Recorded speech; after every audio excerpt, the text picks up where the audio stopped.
बहुत बहुत साधुवाद, बहुत बहुत धन्यवाद पूजनीय भदंत हर्ष बोधी जी को जन्मदिन की बहुत सारी शुभकामनाएं, बहुत सारी मंगल कामनाएं के लिए। हमारे बीच में त्रिपुरा से, कोलकाता से, अकोला से, बोधगया से, पुणे से पूजनीय भिक्षु संघ यहाँ पर विशेष रूप से उपस्थित हुआ है। आज का दिन निश्चित ही हम सब लोगों के लिए बहुत ही महत्वपूर्ण दिन है। आज का दिन केवल नागपुर में नहीं, तो आज जितने भी बौद्ध राष्ट्र है उन सारे बौद्ध राष्ट्रों में आज का दिन अत्यंत महत्वपूर्ण दिन है। और इसी दिन आषाढ़ी पूर्णिमा के ही पावन पवित्र दिवस पर बनते हर्ष बोधी जी का जन्मदिन आना, ये निश्चित ही एक संयोग है। और निश्चित ये सहयोग मुझे लगता है कि आने वाले दिनों में एक बहुत बड़ा परिवर्तन, एक बहुत बड़ा चेंजिंग लेकर आएगा, ऐसी मुझे आशा है, मुझे विश्वास है। आप सब लोगों को पता होगा कि आज आषाढ़ी पूर्णिमा है। आषाढ़ी पूर्णिमा बौद्ध धर्म में जैसे बुद्ध पूर्णिमा को हम लोग मनाते हैं, वैसे ही आज की आषाढ़ी पूर्णिमा भी वैसे ही बौद्ध राष्ट्रों में बड़े धूमधाम के साथ, बड़े हर्षोल्लास के साथ और संपूर्ण आध्यात्मिक रूप से इस पूर्णिमा को मनाया जाता है। क्योंकि आज ही के दिन भगवान बुद्ध की मां महामाया,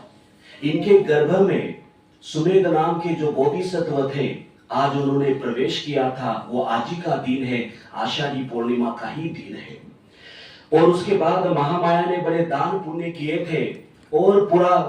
कपिल वस्तु नगरी जो है पूरी सजी हुई थी। ये आषाढ़ी पूर्णिमा का दिन हर एक व्यक्ति के लिए बड़ा महत्वपूर्ण दिन है। इस दिन बहुत सारे उपासक उपासिकाएं अष्टशील उपोषद व्रत का भी पालन करते हैं।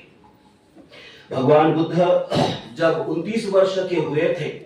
अपने संपूर्ण राजपाट को त्याग कर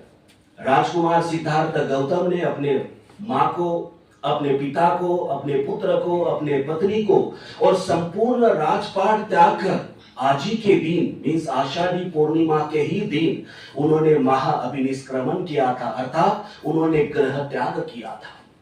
ये आज ही का दिन है। और इसलिए आज की इस पावन दिन पर हर एक व्यक्ति जो है बड़ा संकल्प लेता है और संकल्प के साथ साथ वो व्यक्ति अपने जीवन में कुछ चेंजिंग हो, ये भी प्रयास करते हैं। ये आषाढ़ी पूर्णिमा का ही दिन है। आषाढ़ी पूर्णिमा के दिन जब भगवान बुद्ध ने 29 वर्ष की उम्र में जब ग्रह त्याग किया था और उन्होंने 6 वर्ष तक तपश्चर्या की, त्याग किया और बहुत बड़ा परिवर्तन लाने के लिए बौद्ध गया के पावन धरती पर, जहां पर भदंत हर्ष बोधी जी विगत काफी सालों से आज कार्य कर रहे हैं, उसी पावन धरती पर भगवान बुद्ध ने ज्ञान प्राप्त किया था। और ये ज्ञान प्राप्त, ये बुद्धत्व प्राप्त करने के बाद प्रथम उपदेश सारनाथ के पंचवर्गीय भिक्षुओं को किया था। और ये आज ही का दिन है, आषाढ़ी पूर्णिमा का ही दिन है, जिस दिन भगवान बुद्ध ने सारनाथ के मृगदाय वन में धम्मचक्र प्रवर्तन सूत्र की देशना दी थी। और उस देशना में सर्वप्रथम इस संसार में भगवान बुद्ध के बाद अगर कोई भिक्षु अरहंत हुआ होगा तो वो भिक्षु था कुंडन, जिन्होंने अपने आप को भगवान बुद्ध के लिए समर्पित किया था, भगवान बुद्ध के लिए समर्पण दिखा दिया था। आज सारे भारत के अंदर गुरु पूर्णिमा कहते हैं, परंतु ये गुरु पूर्णिमा की परंपरा अगर कहीं से आई होगी तो ये भगवान बुद्ध के धम्म से आई है, ये बौद्ध धर्म से आई है, जिसे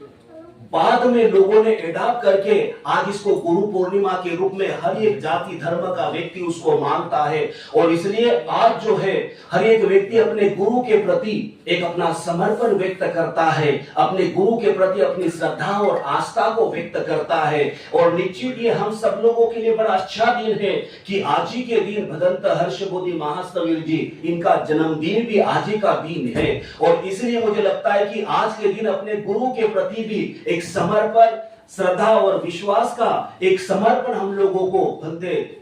हर्ष बोधी जी के लिए हम लोगों को करना चाहिए, क्योंकि आज का दिन बड़ा पावन और पवित्र है। आज ही के दिन अगर देखा जाए तो इस संसार में सर्वप्रथम भगवान बुद्ध के धम्म की स्थापना हुई थी, भिक्षु संघ की स्थापना हुई थी। और आज ही का दिन है कि भगवान बुद्ध ने पहला वर्षावास प्रारंभ किया था। आज का दिन हम सब लोगों के लिए अत्यंत महत्वपूर्ण दिन है और ऐसे दिन में बनते हर्ष बोधी जी, इनका जन्मदिन और विशेष करके भीमसेना का वो राष्ट्रीय प्रवक्ता के रूप में हम सब लोगों के बीच में आना, ये कहीं ना कहीं हम सब लोगों को आने वाले दिनों में बहुत बड़ा परिवर्तन, बहुत बड़ा चेंजिंग लाने का कहीं ना कहीं हम लोगों को दिखाई दे रहा है। आज बनते हर्ष मोदी जी ने जब मुझे कहा, मैं भी भोपाल से विशेष रूप से अपने कार्यक्रम छोड़ के, जबकि आज हमारे यहाँ पर भी बहुत बड़ा कार्यक्रम रहता है, परंतु वो कार्यक्रम छोड़कर, क्योंकि भंते जी का जन्मदिन है और उस जन्मदिन पर अगर हम नहीं रहे तो मुझे लगता है कहीं ना कहीं वो कमी हो सकती है। और इसलिए जब उनका आदेश हुआ कि नहीं आपको आना है, आपको रहना है, और इसलिए पूरे कार्यक्रम छोड़कर मैं भी आपके कार्यक्रम में जन्मदिन पर मैं विशेष रूप से उपस्थित हुआ हूं। मैं बहुत साधुवाद देता हूं कि बनते हर्ष बोधी जी के माध्यम से भिक्षु संघ के लिए विशेष रूप से जो एक पहल की जा रही है, जो विगत 50-60 सालों में हम लोगों ने किसी भी राजनीतिक लोगों के माध्यम से कभी भी नहीं देखा है। आज मध्य प्रदेश के अंदर मध्य प्रदेश सरकार, जब कमलनाथ की सरकार वहां पर आई तो सर्वप्रथम उन्होंने वहां की जितने भी पंडित पुजारी है उन सब लोगों को 6,000 रुपए के रूप में, एक मानदान के रूप में 6,000 रुपए मंथली वहां पर उन्होंने देना शुरू कर दिया था। ये मध्य प्रदेश पहला ऐसा राज्य है कि जहां पर पुरोहितों को, वहां के पुजारियों को मानदान मिला। ये सबसे बड़ी बात थी, क्योंकि भारत में एक भी ऐसी सरकार नहीं थी जिन्होंने इस प्रकार का कोई कदम उठाया हो। ये पहला कदम वहां पर उठाया गया। उसके बाद हम लोग देखते हैं कि आज चाहे फिर वो मौलवी हो, मौलवी भी जब मस्जिद के अंदर नमाज पढ़ता है तो नमाज पढ़ते समय उनकी कम्युनिटी के रूप, उनको मानदान के रूप में कुछ न कुछ वहां पर देते हैं, क्योंकि मौलवी की बीवी भी होती है, उनका परिवार भी होता है। उनके परिवार को संभालने की, उनके परिवार की पूरी जिम्मेदारी अगर किसी की होती है तो वो मुस्लिम भाइयों की जिम्मेदारी होती है। अगर हम लोग देखेंगे ईसाई लोग जो फादर होते हैं, वो फादर जितने भी पास्टर या फादर होते जो चर्चों में होते हैं, उन लोगों के लिए भी उनकी कम्युनिटी विशेष रूप से, क्योंकि ये कम्युनिटी अगर हम लोग देखेंगे ये कम्युनिटी बहुत ही स्ट्रांग है, बहुत मजबूत है, और उसकी वजह से उनको मानदान के रूप में मंथली वहां पर पैसा देते हैं। अगर हम लोग ग्रंथियों को देखेंगे तो ग्रंथियों को भी गुरुद्वारा के अंदर जब वो वहां पर कीर्तन करते हैं, वहां की देखरेख करते हैं, वहां पर भजन करते हैं, तो उनको भी जो है मानदान के रूप में उनकी कम्युनिटी देते हैं। और पुजारियों को तो अनेक लोग भी देते हैं और सरकार भी देते हैं। केवल और केवल इस देश में अगर कोई बौद्ध भिक्षु अगर हम लोग देखते हैं तो ये बौद्ध भिक्षु केवल और केवल निस्वार्थ भावना से, पूरे सेवा भाव से बौद्ध धर्म का प्रचार और प्रसार जन जन तक हो, जन जन तक जाए, भगवान बुद्ध के विचार जन जन तक जाए, उसके लिए विशेष रूप से बौद्ध भिक्षु निस्वार्थ रूप से काम करता है। और लोग विशेष रूप से उन लोगों को एक दान के रूप में केवल दान दिया जाता है। ऐसी कम्युनिटी नहीं है, ये ऐसा कोई बौद्ध विहार नहीं है कि भंते जी आप कहीं जा रहे हैं तो ये लीजिए, पैसे ले लीजिए, टिकट कर लीजिए, या कहीं पर भी अगर आपको जाना है, कुछ लेना है तो आप लीजिए। इस प्रकार की कोई भी व्यवस्था आज भारत के अंदर नहीं है। भारत के अंदर जितने भी भिक्षु हैं उनको जो भी सहयोग के रूप में दान मिलता है, उसी दान के रूप में जो बौद्ध भिक्षु होता है वो अपना यापन करता है, परंतु ऐसे पर्सनली कहीं पर भी नहीं है। मैं बहुत साधुवाद देता हूं कि ये प्रथम भिक्षु है जिन्होंने पूरे भारत में इस प्रकार की बात उठाई कि बौद्ध भिक्षुओं को भी मानदान मिलना चाहिए। परंतु मैं भंते जी को भी कहूं कि मैंने भी मध्य प्रदेश सरकार को, मध्य प्रदेश की जितने भिक्षु थे उन भिक्षुओं को भी मानदान दिया जाए, ऐसा लेटर मैंने भी दिया था, परंतु उस पर केवल और केवल विचार ही होता जा रहा है, क्योंकि बौद्ध भिक्षुओं को कभी भी सरकार मदद नहीं करती है। और इसलिए मुझे ऐसा लगता है अन्य चीज भी, विशेष करके महाराष्ट्र जो है ये बाबा साहब आंबेडकर की कर्म भूमि रही है, जन्म भूमि रही है, और इसलिए बाबा साहब आंबेडकर को मानने वालों की तादाद महाराष्ट्र के अंदर बहुत ज्यादा है। और महाराष्ट्र सरकार जैसे मध्य प्रदेश सरकार देती है, वैसे महाराष्ट्र सरकार भी अगर बौद्ध भिक्षुओं को ये सुविधाएं अगर देती है तो केवल और केवल उन्हीं का फायदा होगा और उनको ही लाभ भी मिलेगा। और इसलिए भंते हर्ष बोधि जी के इस संकल्प को मैं बहुत बहुत साधुवाद देता हूँ, बहुत बहुत धन्यवाद देता हूँ। और भंते हर्ष बोधि जी, मैं अभी से उनको नहीं जानता, आई थिंक मुझे लगता है मैं 25 से 26 साल से मैं भंते हर्ष बोधि जी को जानता हूं। जब वो भोपाल आए थे और भोपाल से ही उन्होंने शुरुआत भी की थी, और भोपाल के बाद फिर बहुत जगह जगह पर उन्होंने विशेष रूप से बौद्ध धर्म का प्रचार और प्रसार करने के बाद भगवान बुद्ध ने आखिर जो है भगवान बुद्ध की धरती पर उन्होंने बुला लिया। और बोध गया के पावन धरती पर उन्होंने विशेष रूप से एक बाबा साहब आम्बेडकर का एक भवन हो, इसके लिए भी उनका एक बहुत बड़ा प्रयास है, जो हर एक व्यक्ति के लिए, हर एक समाज के व्यक्ति के लिए विशेष रूप से वहां पर रहने की व्यवस्था, वहां पर भोजन की व्यवस्था और हर प्रकार की व्यवस्था वहां पर भंते हर्ष बोधि जी के माध्यम से होगी। और दूसरी बात देखा जाए तो भंते हर्ष बोधि जी ने जब बौद्ध गया में ये मूवमेंट चल रहा था, बौद्ध गया मुक्ति आंदोलन का,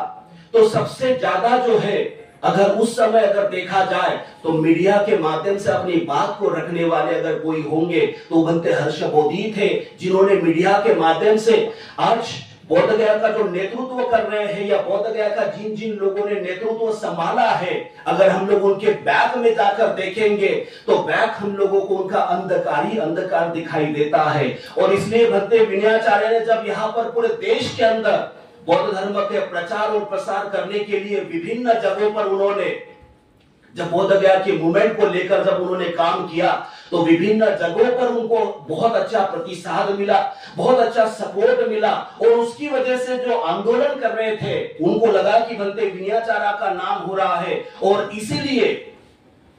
इसलिए बड़े षड्यंत्र के साथ उनको फंसाया गया। और फंसाकर आज अगर हम लोग देखेंगे तो काफी दिनों से वहां पर वो जेल में है। परंतु इतनी बड़ी धाराएं ना होने के बाद भी अगर उनकी जगह पर कोई दूसरा नेता होता, उनकी जगह पर कोई दूसरा व्यक्ति होता, तो मुझे लगता है अभी तक जो है उनको जमानत भी मिल जाती और वो बाहर भी आ जाते। परंतु एक बौद्ध भिक्षु होने के नाते उनको वहां पर रोका गया है। और ये पूरा षड्यंत्र का पर्दाफाश अगर करने वाले कोई होंगे तो वो भंते हर्ष बोधि थे। और भंते हर्ष बोधि जी ने विशेष रूप से, नितिन जी ने कहा कि भंते जी को रिहा करने के लिए भंते हर्ष बोधि जी विशेष रूप से वो प्रयासरत भी है, और उन्होंने वहां पर बहुत सारे लोगों से बात भी करी है। और आशा करते हैं कि इस आषाढ़ी पूर्णिमा के बाद इस जुलाई माह में ही भंते विनयाचार्य हम लोगों के बीच में रहेंगे और पुनः एक बार बहुत ही तेजी के साथ बौद्ध गया मूवमेंट, बौद्ध गया आंदोलन हम लोगों के साथ और बहुत बड़े लेवल पर और बहुत बड़ी तेजी से पूरे देश में जाएगा। और आने वाले दिनों में बौद्ध गया का महाबोधि महाविहार, जहां पर आज 4 बौद्ध 4 हिंदुओं का वहां पर जो कब्जा है वो पूरा प्रबंधन कमेटी बौद्धों के हाथ में होगी। और मुझे लगता है कि इस काम में भंते हर्ष बोधि जी का बहुत बड़ा रोल रहेगा। इसी आशा और विश्वास के साथ भंते हर्ष बोधि जी को पुनः एक बार बहुत सारी बधाई, बहुत सारी मंगल कामनाएं कि वो दीर्घायु हो,